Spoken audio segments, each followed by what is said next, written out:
Good evening and welcome to the evening news for today, Monday, October 10, 2022. I am Jemima Holmes. Thank you for tuning in. Now let's take a look at some of the lead stories tonight. Woman kills abusive partner in self-defense. 2 killed after minibus crashes into parked lorry. 24 billion ISDB loan approved for Linden-SOESDYKE highway works. Government to expedite work on new Demerara Harbor Bridge. President Ali announces. And 1 year later, suspect in multi-million-dollar Kitty gold heist arrested in Suriname. Now for the news in detail. A woman who was attempting to leave an abusive relationship this morning killed her partner after he armed himself with a knife and assaulted her. Dead is 40-year-old Michael Wilson, a laborer of Golden Grove, East Coast Demerara, who was stabbed twice to his abdomen by his 30-year-old reputed wife at their shared home.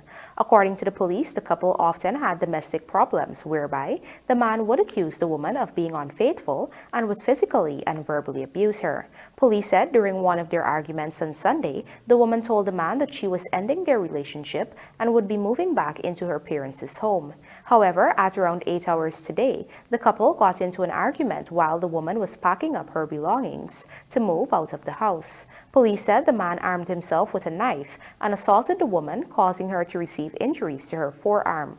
The woman eventually succeeded in disarming the man and dealt him 2 stabs to his abdomen, police headquarters reported. An EMT was summoned where the man was taken to the Georgetown Public Hospital where he died whilst receiving treatment. The woman was escorted to the Numbacolis Hospital by the police where she was seen by a doctor and was subsequently taken to the GPHC where she remains under police guard. Investigations are ongoing. 2 men from Blackbush Polder are now dead following an accident on Monday morning on the Quarantine Highway. Our Berbice correspondent Andrew Carmichael reports the driver of the minibus is among the fatalities.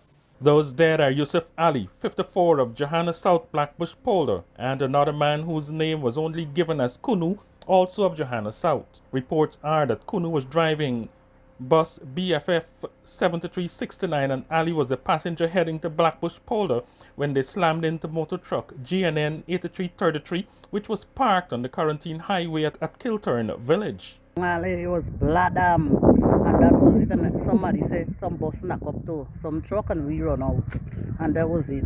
And we come out the bus fast in the truck there, and then by eggs so the one man put you across the road there and we didn't get anything to carry hospital.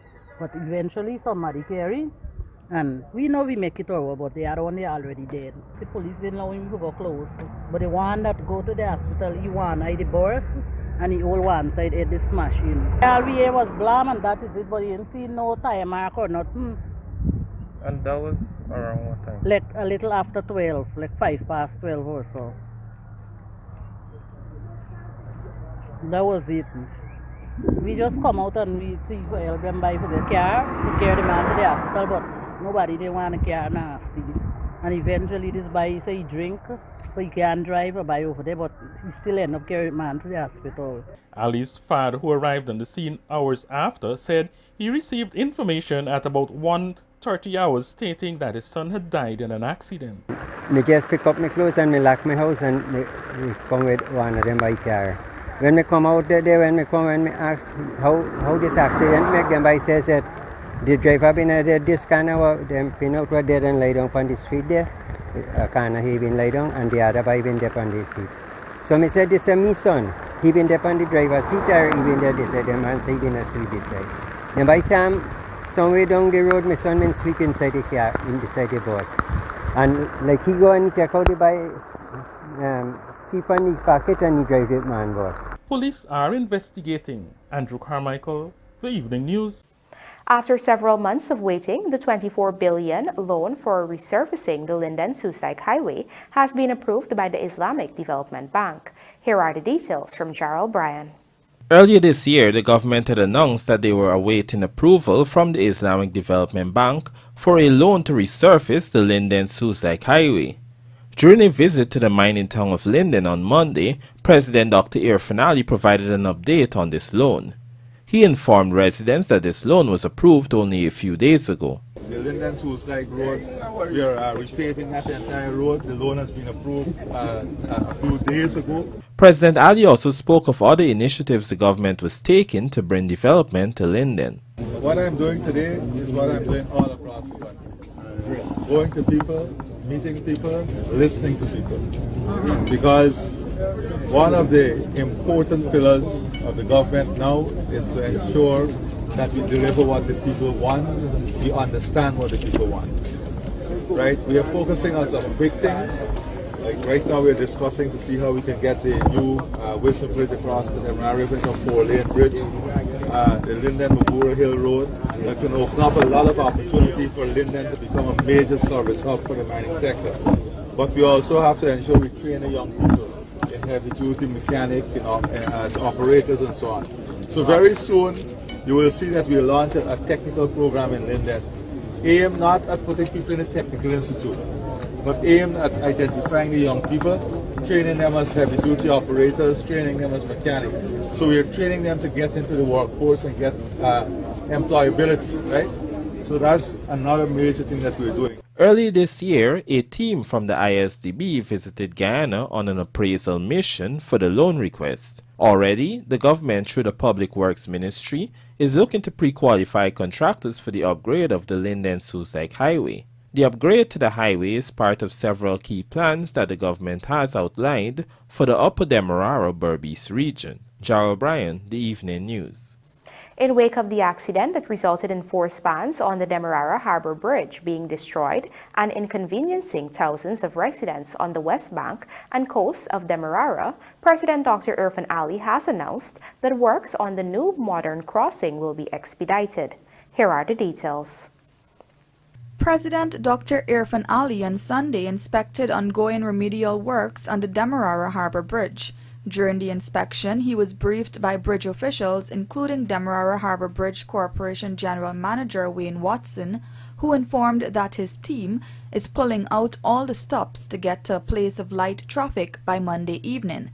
President Ali saluted the work that has been done thus far to repair the damage and informed that talks are ongoing with respect to the new bridge. A contract was awarded a few months ago, and according to the president, they will try to expedite work on that bridge, which has a 2-year time frame to complete once work starts.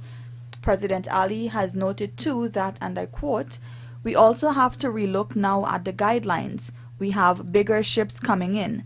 We have faster vessels, and the bridge really is being nursed along at this stage in the bridge's life.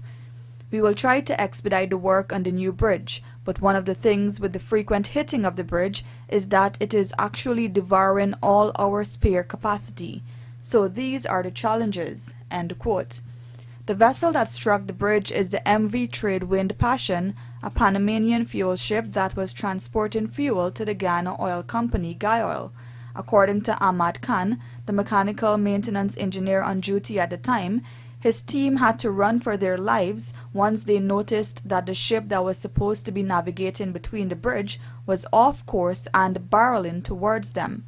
Back in May, a US $260 million contract for the new bridge across the Demerara River was signed.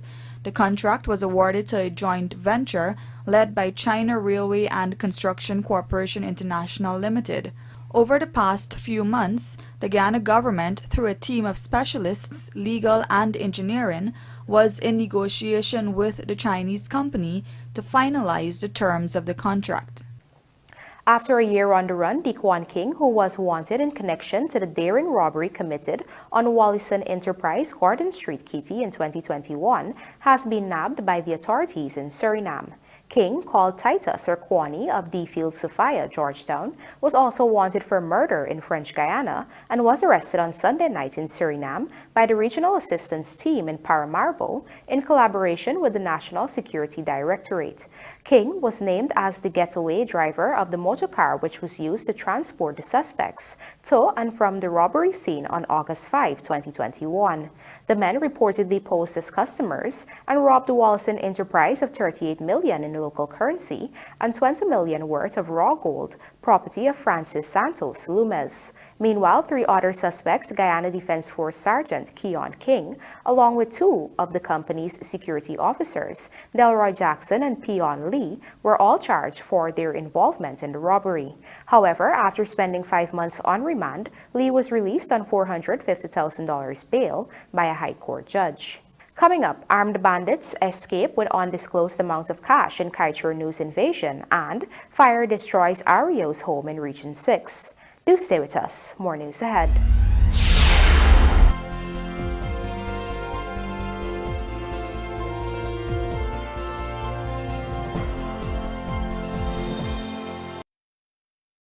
Cheryl, girl, you want me?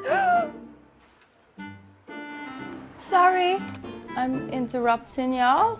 Marla, I'm here taking the census. Girl, you done got a husband already, huh? Miss, I am a census taker, going door to door so that everyone can be interviewed and counted in the National Census 2022. What is the census though? Well, the Population and Housing Census is a count of the population and all the buildings every 10 years. Getting counted transforms an entire nation. From Region 1 to Region 10. You know what? I believe our village needs a health center. I think it needs some roads too. You see the man boots out there, how it's full of mud, eh? That's why I'm asking Mrs. Da Silva a few questions from our questionnaire. We record the answers and then the data is used to help shape the future of the country. Oh, so the two y'all not... Oh gosh.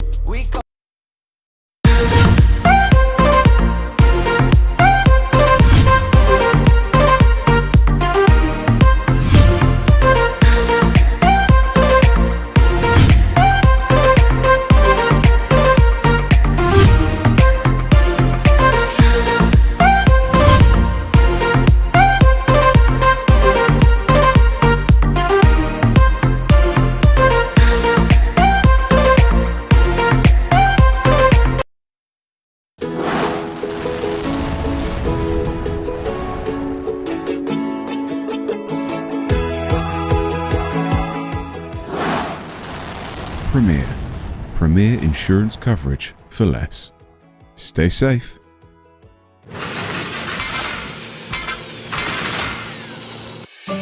bid, performance, retention, advanced mobilisation or customs bonds, bond with us. Fuel your success. Call 223-0840 or visit premierinsurance.gy. Premier Insurance. Premier insurance coverage. Yeah, ready? We are short so far. Look along, me tell you, buy one generator. Now the picnic are online test and blackout come and cut off everything. Sorry, son. Radhika. We go tomorrow. We go now. At Sylvie's, we stock products from more than 22 different sectors in mining, construction, food processing, vulcanizing, home improvements, and more. Are you getting generator? So this is a 3000 better star generator. This will work for your lights, your fan, your TV, and your fridge. Well, Abby can buy one for Abby and Abby can buy one for Mommy too.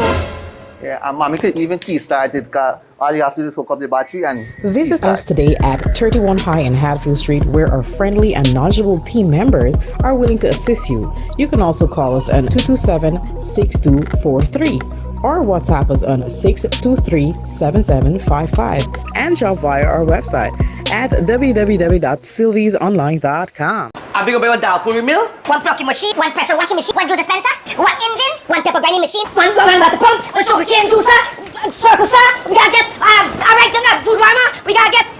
What are you looking at?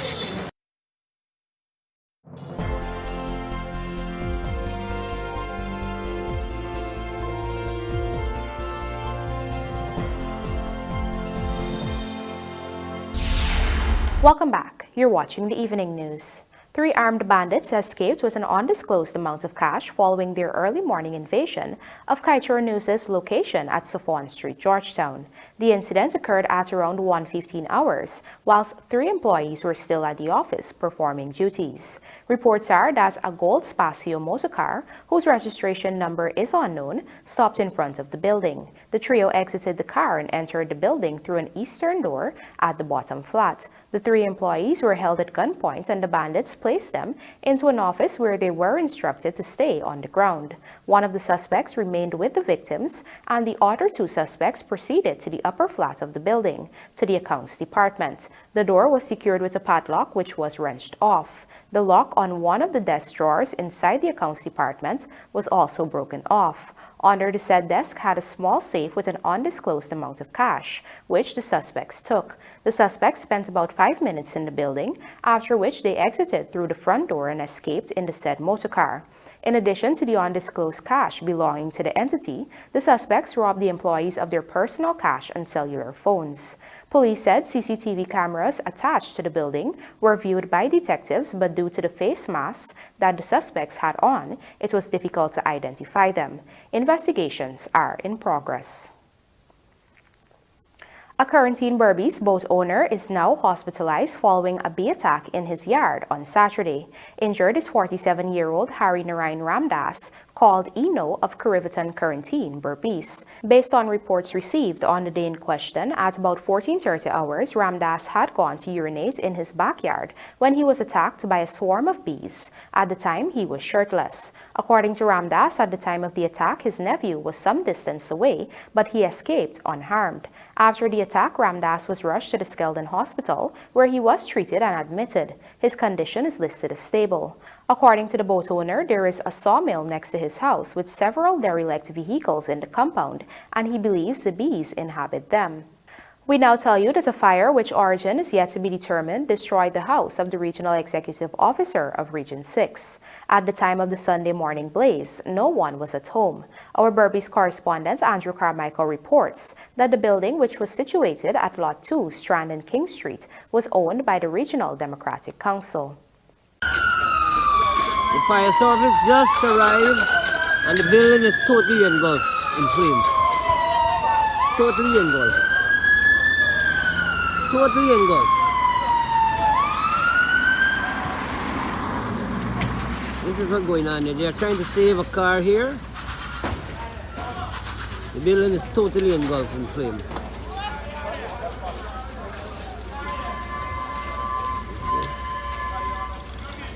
Reports are that when it was noticed that the building was on fire, one bedroom was engulfed and fire had spread to other parts of the building. Regional Divisional Commander, Senior Police Superintendent Chief Prasad Bacchus, who lives next door, said he saw smoke coming from the building and raised an alarm. He said he initially had difficulty getting onto the fire service in New Amsterdam, but was able to contact authorities out of the region for them to use internal communication to get onto the local fire department. The guard, who was on duty at the time, said he did not know the number to call the fire service, and so he called the REO, who was at the time at his private residence in Region 4, Demerara, Mahaika. The REO, who arrived on the scene after the fire was extinguished, told this newscast that despite being a government building, his losses were huge. He said he left the building about 9:30 on Saturday and then received a call on Sunday morning stating that the building was on fire. The building is government. That was everything that was inside. It's owned by me, including the stove, the music set, everything. I think the only sofa they had here, I think, a sofa and a TV, every other stuff I purchased when I came. Or brought from Georgia, microwave, whatever. And if you were to estimate? I can't at the moment. I can tell you it's a lot, because all children, computer, laptops, and other gadgets, whatever. What they use at school, tablets. They'll have quite a lot of gadgets. Can't put a price on it, and my wife jewelry. Meanwhile, Region 6 Chairman David Armagon told this newscast that he received reports that the fire service took quite some time after an alarm was raised. By the time people saw the smoke coming out, the entire back area apparently was on fire.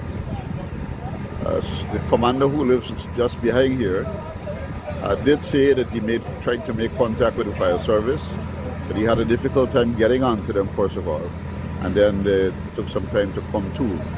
But I am not quite sure that they would have been able to save anything because the house was engulfed so quickly. At 07:45 hours, we received a call at the operations room in New Amsterdam of a house on fire at the REO's residence. Immediately, 2 vehicles responded.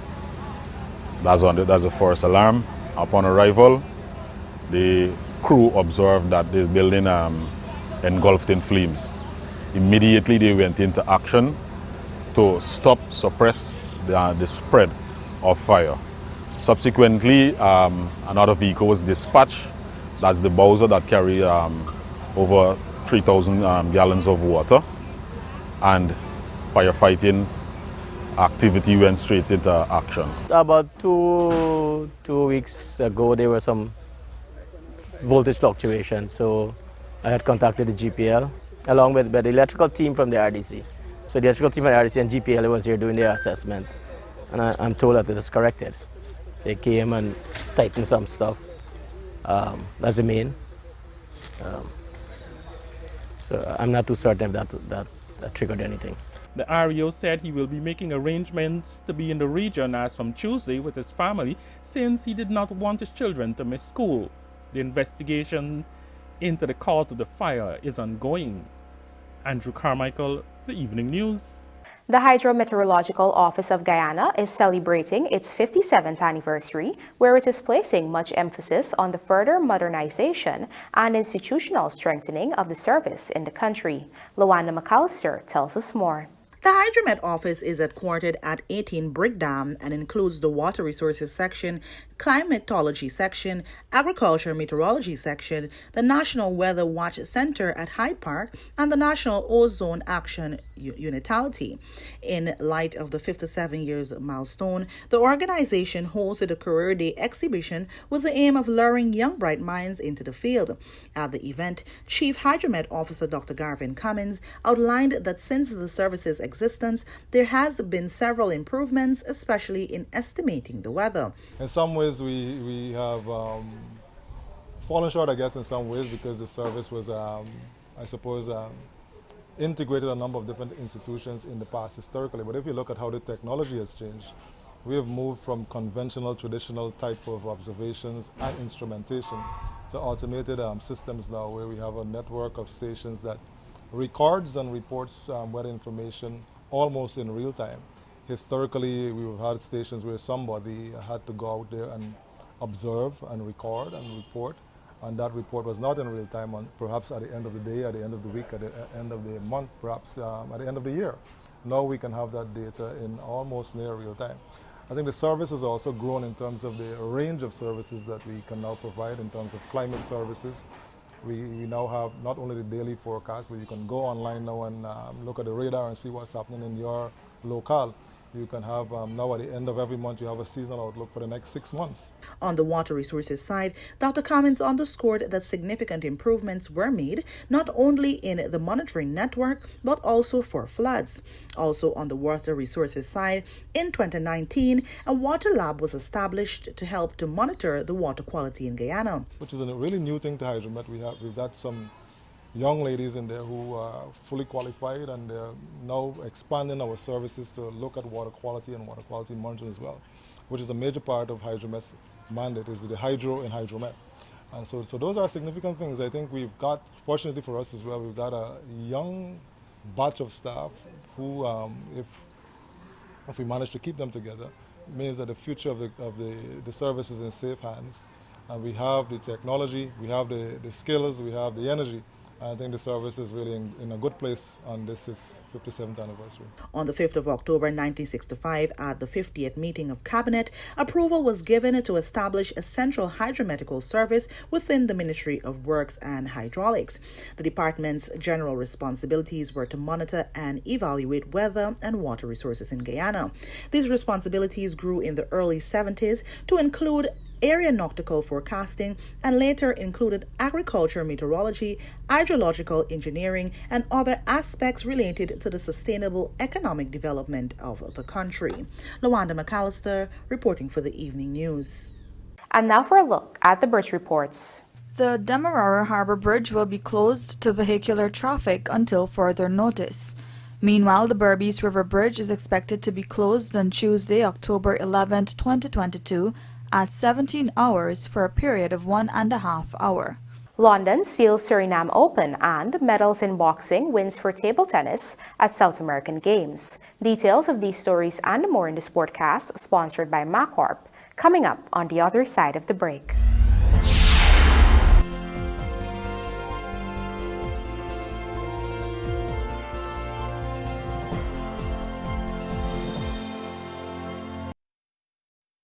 Hi, my name is Jalen Softly, and I'm very excited to have G20 set up this fiber cable. As you can see, I'm young, so I'll be using this Wi-Fi, this internet, to be doing my everyday browsing and searching and, you know, just my homework and assignments, playing games, watching YouTube, you know, the regular stuff. I really enjoy the service. I think it's extremely great, and you also have like the free minutes.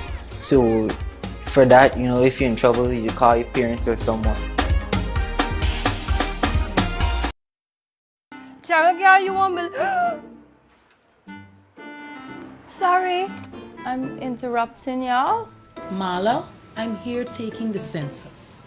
Girl, you done got a husband already, huh? Miss, I am a census taker, going door to door so that everyone can be interviewed and counted in the National Census 2022. What is the census though? Well, the Population and Housing Census is a count of the population and all the buildings every 10 years. Getting counted transforms an entire nation. From Region 1 to Region 10. You know what? I believe our village needs a health center. I think it needs some roads too. You see the man boots out there, how it's full of mud, eh? That's why I'm asking Mrs. Da Silva a few questions from our questionnaire. We record the answers and then the data is used to help shape the future of the country. Oh, so the two y'all not... Oh gosh.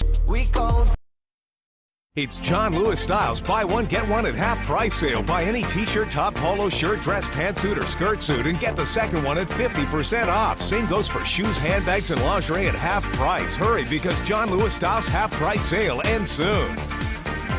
It's John Lewis Styles buy one get one at half price sale. Buy any t-shirt, top, polo shirt, dress, pantsuit or skirt suit and get the second one at 50% off. Same goes for shoes, handbags and lingerie at half price. Hurry, because John Lewis Styles half price sale ends soon. Looking to bring your dream home to reality? Or simply taking on a home improvement project? Then National Hardware Limited is where you should start. Let us put that touch to your home.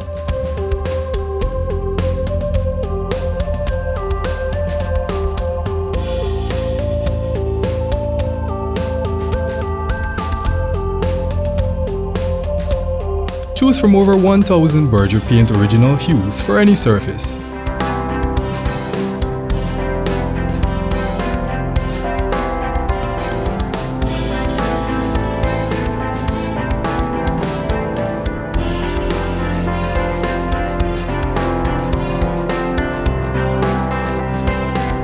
We are known for our trusted brands such as Westinghouse, Philips, Sadco, Rubbermaid, Pyrex, Gibson Home and so much more.